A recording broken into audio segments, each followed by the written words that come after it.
Hello everyone, welcome to EVS achievers.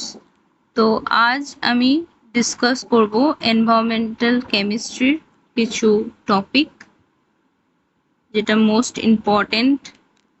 বেশ কয়েকটি previous year কোয়েশ্চেনে এসেছে, তো আমি আজকে লিখেই পড়াবো এনভায়রনমেন্টাল যে অ্যানালিটিক্যাল যে টুলস অ্যান্ড টেকনিক্স আছে, তো সেগুলোর ব্যাপারে।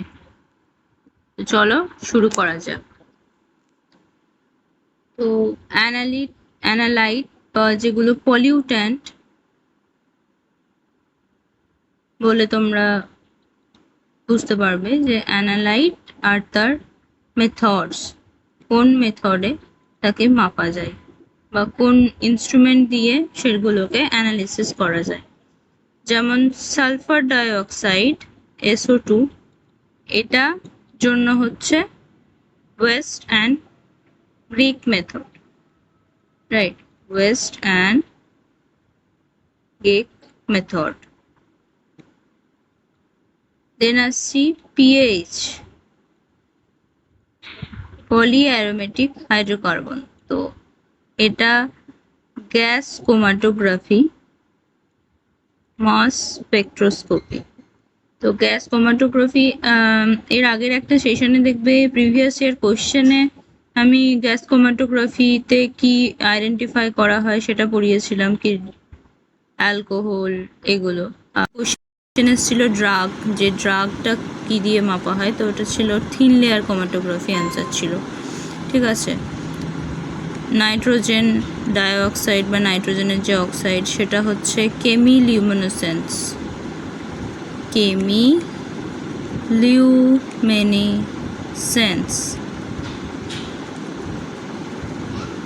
CE। দেন আসছে ওজনও সেম কেমিলিউমিনেসেন্স আর ইউভি ফটোমেট্রিক।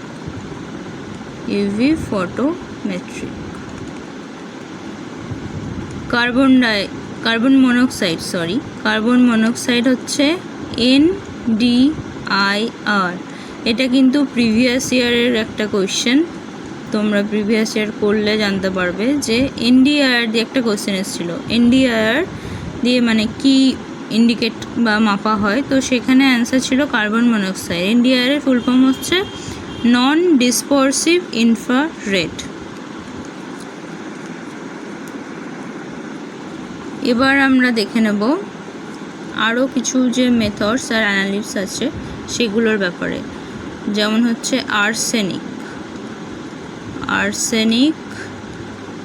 আর্সেনিক মাপা হয় AAS, মানে হচ্ছে অ্যাটমিক অ্যাবজর্পশন স্পেকট্রোস্কোপি বা ICP-MS, ইন্ডাকটিভ কাপল প্লাজমা মাস স্পেকট্রোস্কোপি, ঠিক আছে। দেন হচ্ছে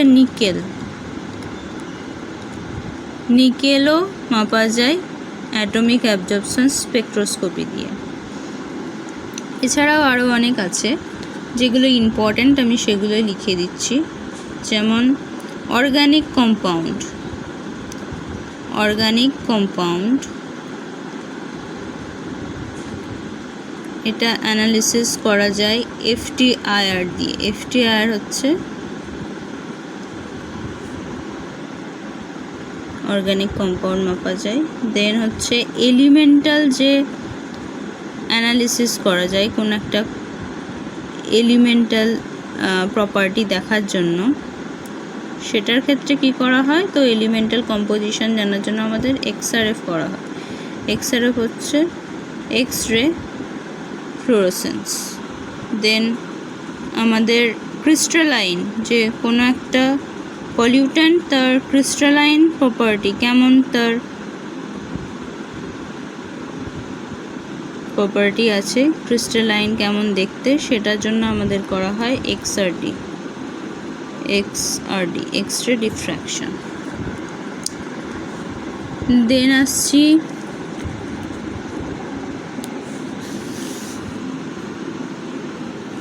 আর কয়েকটি নিয়ে, যেমন হচ্ছে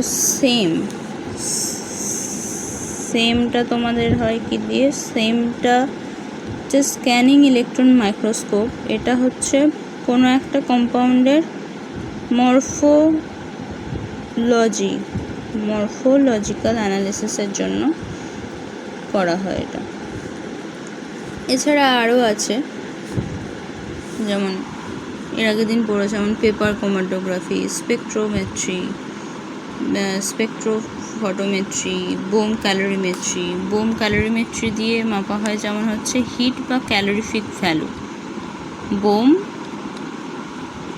ক্যালোরিমেট্রি, এটা দিয়ে কি করা হয়? হিট বা ক্যালোরিফিক ভ্যালু মাপা হয়, কোন একটা কম্পাউন্ডের ক্যালোরিফিক ভ্যালু সেটাকে মাপা যায়। তো এই ছিল আজকের ছোট্ট নোটস। এটা ইম্পর্টেন্ট নোটস একটা, অবশ্যই তোমরা নোট ডাউন করে রাখবে তোমাদের কপিতে। ভিডিওটি ভালো লাগলে অবশ্যই লাইক, শেয়ার এবং সাবস্ক্রাইব করবে।